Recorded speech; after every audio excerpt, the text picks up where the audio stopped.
In the meantime, though, a special guest joins us now on the River Islands guest line live from Vegas. It is undrafted big man Graham Ike playing for the Warriors in the Summer League out of Gonzaga. Had a great 3 years up in Spokane at Gonzaga playing for Mark Few, and he joins us now again on the River Islands guest line. Graham, Grandy, and Dibs with you. We appreciate you taking some time for us today. How you doing?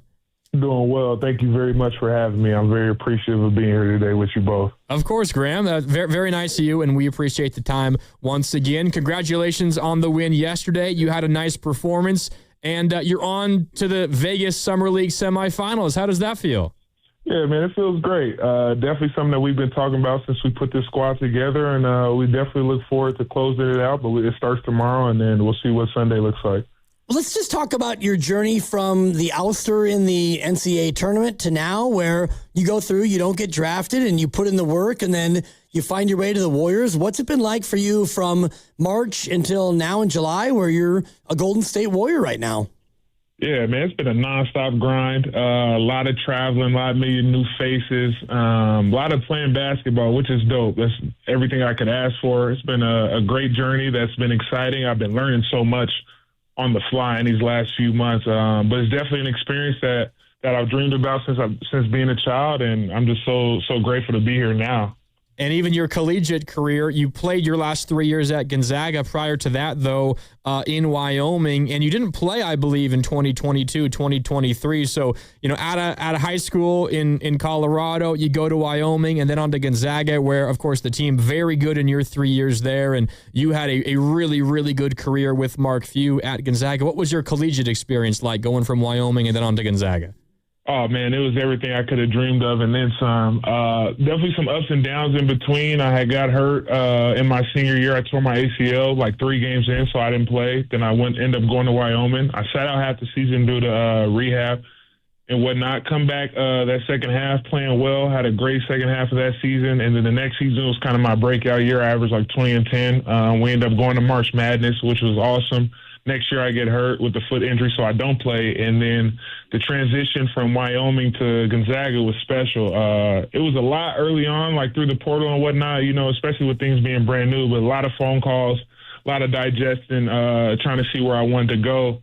And then those past 3 years at GU, man, were just phenomenal. Got to play with a lot of great talent, meet a lot of great people, play under a legend like Coach Few. So it's definitely been everything that I asked for. Graham, I don't want to crush on you too hard, but I've been telling these guys for weeks that you're somebody who I loved in college, your game. I mean, you were grown manning people throughout the West Coast Conference and even into the tournament. And I look at you now and you're doing big things in Summer League, but I look at your game and I think, how can he take his game, which is so dominant in college, and make that actually work in the pros? So when you look at your own game, what is the one thing that you need to be able to adapt to become an NBA player? I think definitely the speed of the game and the athleticism, but that just comes with time and reps, you know what I mean? But also learning from greats in the locker room, and hopefully be with the Warriors coming up. But just from like Draymond, Steph, hopefully we get LeBron to learn from him, but Al Horford and Kristaps, but just really being a sponge and a fly on the wall in the locker room and during the year, and just trying to learn as much as I can on the fly. Graham Ike with us here, Warriors Summer Leaguer in Vegas. In yesterday's win to push the Warriors onto the semifinals, Graham had 15 points, 9 rebounds, and 3 blocks to help the Warriors win 87-77 over the Knicks again yesterday in Vegas. I want to jump back to your college experience, Graham, at Gonzaga. You mentioned the legendary coach, Mark Few. He is very familiar with Warriors head coach Steve Kerr. Of course, the two, being legendary coaches, I'm sure they've crossed paths a lot in the past, but more recently, a couple of summers ago, coaching together in the Olympics in France, helping Team USA win the gold. Before you even spoke with Steve Kerr, talked to Steve Kerr, joined the Warriors for Summer League, what did Mark Few and maybe others tell you about Steve Kerr, the head coach? Just how great of a person he was, and how great of a staff that he had over here. It was a huge blessing for for even myself to be coached by Coach Few and him go to Team USA and then bring those kind of experiences back that he had learned even, you know what I mean? So being under Coach Few, reaching new heights in his career was special after all that he's done so far up to this point. But he was really just emphasizing how great of people and a person Coach Kerr is, and the people that are here, how great of people they are. And was that a part of the reason why you ultimately found your way to Golden State as an undrafted free agent? Oh, most definitely. Being surrounded by great people who play the game the right way, where I can learn how to play the game the right way under champions, you know what I mean? Because ultimately I want to win at the highest level, and so no better place to be than the Golden State Warriors, I feel like. Graham Ike with us here on Willard and Dibs. Dibs and Grandy with you. Colorado kid, Graham, and then you went to college in Wyoming and Gonzaga. I know, though, you have experience with the Bay because you play St. Mary's, also Santa Clara, and you also play USF in the city. Specifically, I'm going to focus on St. Mary's and USF. Those are raucous environments, and I know Gonzaga, of course, is always looked at as the favorite in the West Coast Conference, but what were those experiences like playing in those gyms here in the Bay? Oh, man, going up to Moraga and just getting ready mentally for it is something in itself. It's definitely a war that you got to get ready for in such a small gym, like a high school gym. It's packed. It's hot in there. You know what I mean? And it gets super rowdy even before the tip. So you definitely got to get mentally ready before that. Now, conversely, playing against San Francisco, never played at their gym, only in the Chase Center, which was a new experience for me playing in the NBA arena. But it was definitely a great time. Their fans definitely showed out. I always saw Bill Cartwright on the side, which was pretty dope in my experience. But I've always had some good games at the Chase Center, and just hope to carry on.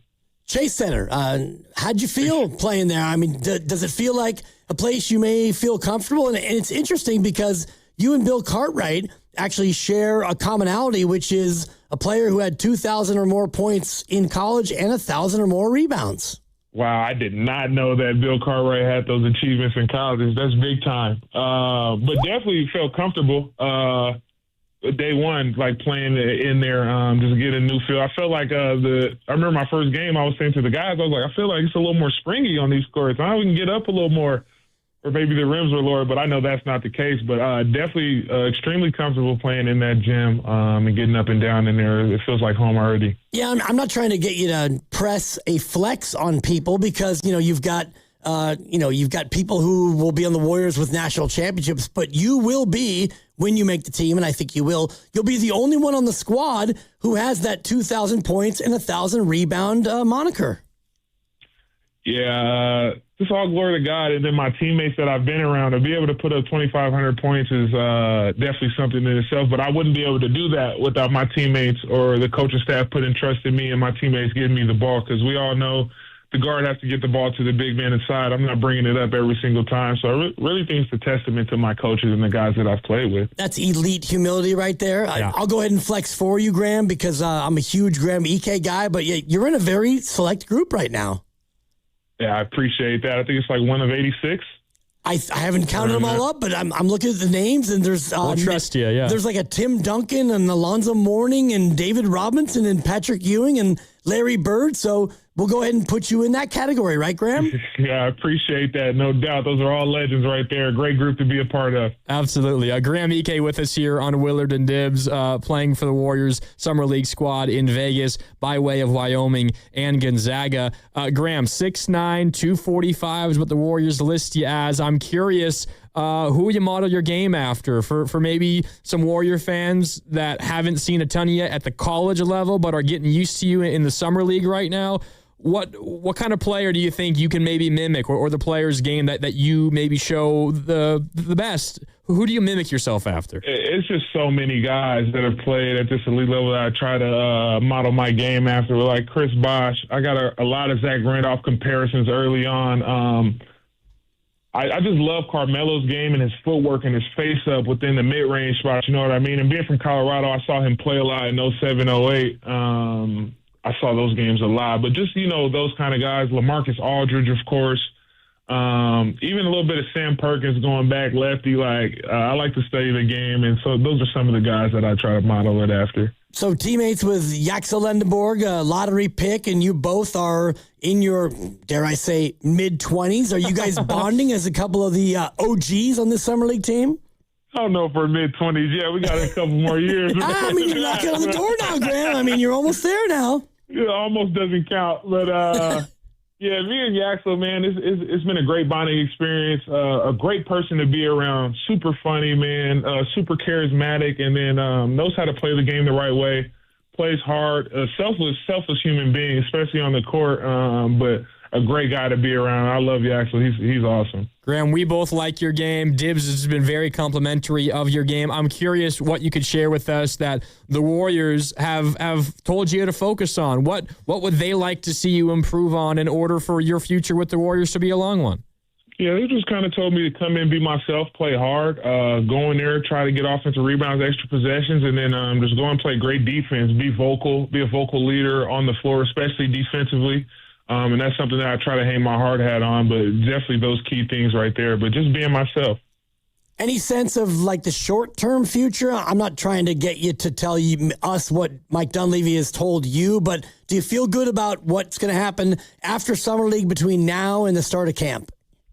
I'm not really sure what things look like short-term. I like to stay in the present so I don't get too far ahead of myself. I've had trouble when those things have kind of happened to me, so I just try to stay present, continue to finish out these games in the right fashion, and then we'll just see where things go.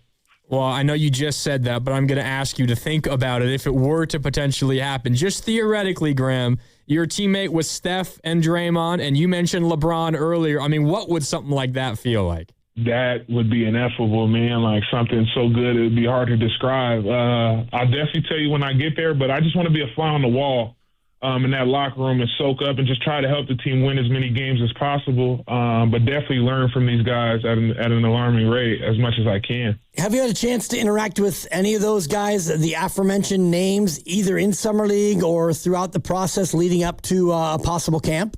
I have not. I've only crossed paths with Al Horford briefly, just saying hello and whatnot, but nothing too crazy. No, I have not talked to any of those guys. All right. Graham, well, best of luck. We'll be watching as the Summer League comes to a close. We wish nothing but the best for you. We appreciate your time. It was a pleasure chatting with you. Thank you so much.